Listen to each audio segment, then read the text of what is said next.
My research topic is Knowledge and Use of Information and Communications Technologies, ICTS, in Teaching and Learning among Teachers and Students of Schools of Nursing and Midwifery in Benue State, Nigeria. By way of definition, information and communications technology or technologies is an umbrella term that includes any communication device or application encompassing radio, television, cellular phones, computer and network hardware and software, projectors, satellite systems, and so, as well as the various services and applications associated with them, such as video conferencing, as we are having it now, distance learning. ICTs are often spoken of in particular contexts, such as ICTs in education, healthcare, or libraries. What are the objectives of this study? The specific objectives of the studies are: 1. To assess the availability of ICT facilities in the schools of nursing and midwifery. 2. To assess the knowledge of the teachers and students on the use of ICT facilities in teaching and learning. 3. To ascertain the extent to which the students and teachers make use of the available ICT facilities. 4. To assess the perceived usefulness of the ICT to teachers and students. And 5. To determine factors hindering the availability and use of ICT facilities in the schools for teachers and students' use. 2 hypotheses were stated for the study. One of the hypotheses states this way: there is no statistical significant difference between the knowledge of teachers in the use of ICT in teaching and their years of experience. The second hypothesis: there is no statistical relationship between knowledge of students on the use of ICT facilities in learning and years spent in school. What are the importance of ICT in teaching and learning? Why is this study important? The use of ICT in education lends itself to more student-centered learning settings. It is widely recognized that learners are motivated and purposefully engaged in the learning process when concepts and skills are underpinned with technology and sound pedagogy.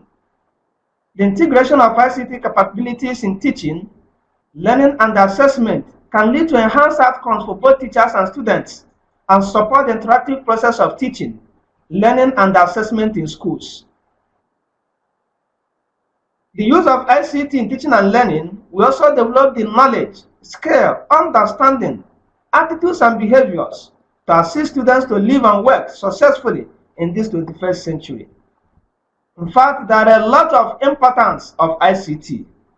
Teachers and students live in a rapidly changing technological world. Information and communications technology, including hardware and personal digital devices, software, and systems that manage, store, process, create, produce, and communicate information, has become an important part of everyday life. Hence, the importance of use of ICT in teaching and learning.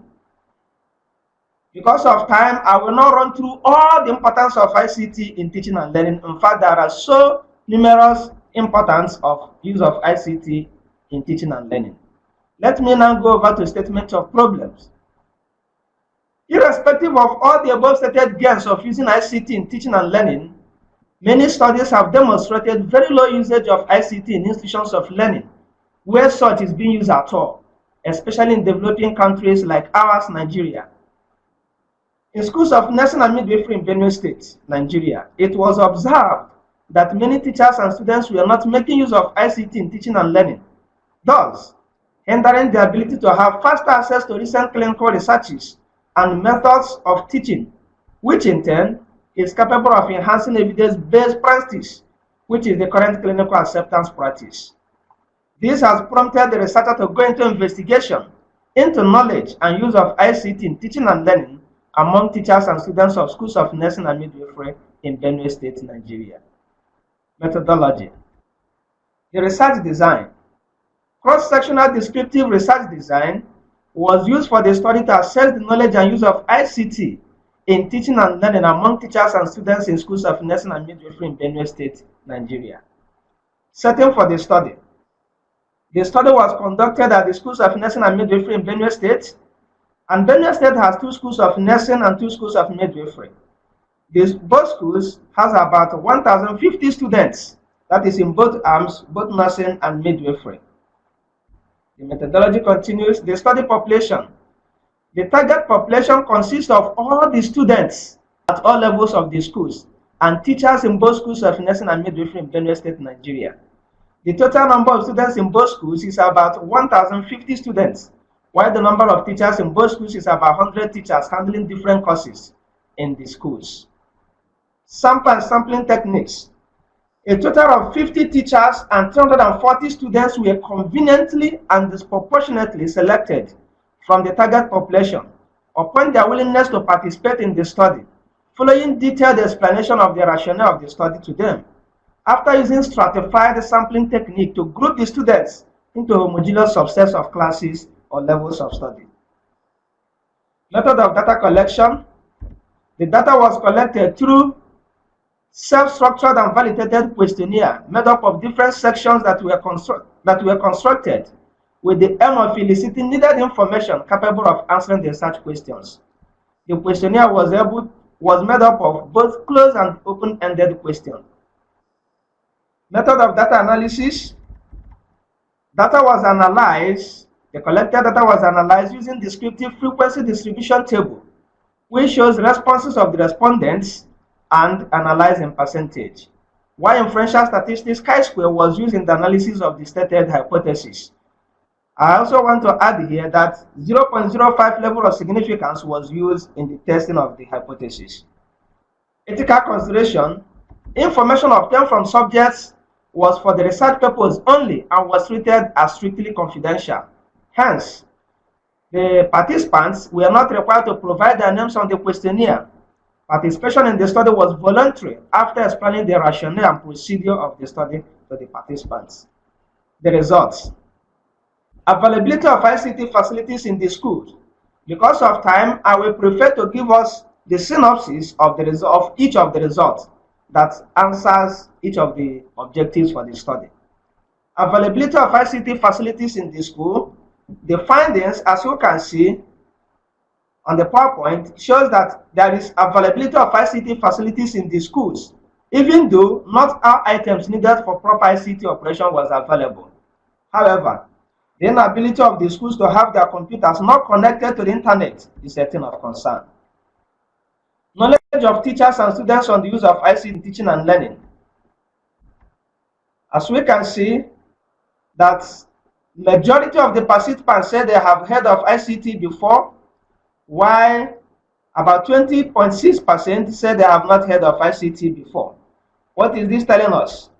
This study shows that the student respondents have some degree of knowledge on what the use of ICT in teaching and learning is, because majority of them said they have heard of ICT and correctly identify items that are involved in the use of ICT in teaching and learning.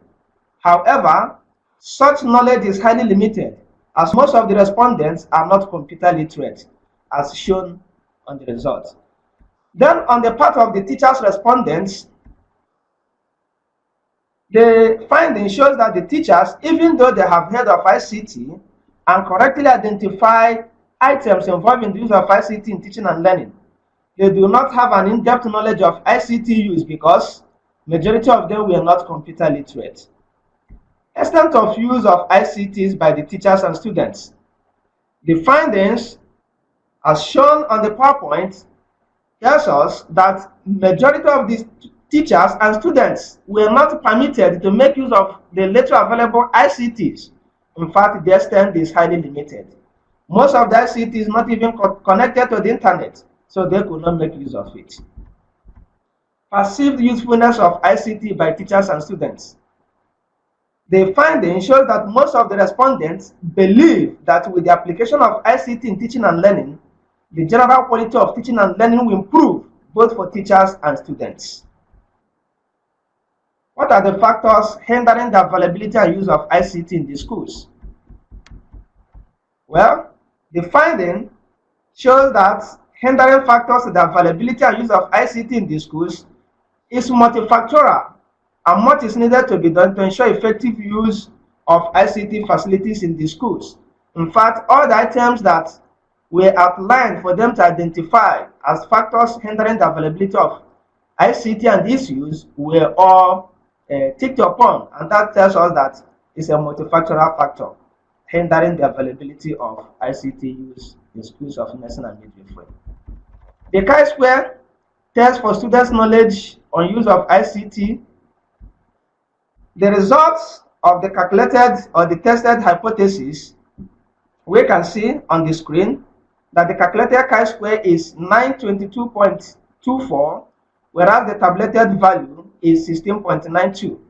So since the chi-square calculated is greater than the tabulated value, there is therefore no statistical evidence to reject the null hypothesis, and this means that there is no relationship between students' level of study and knowledge in the use of ICT.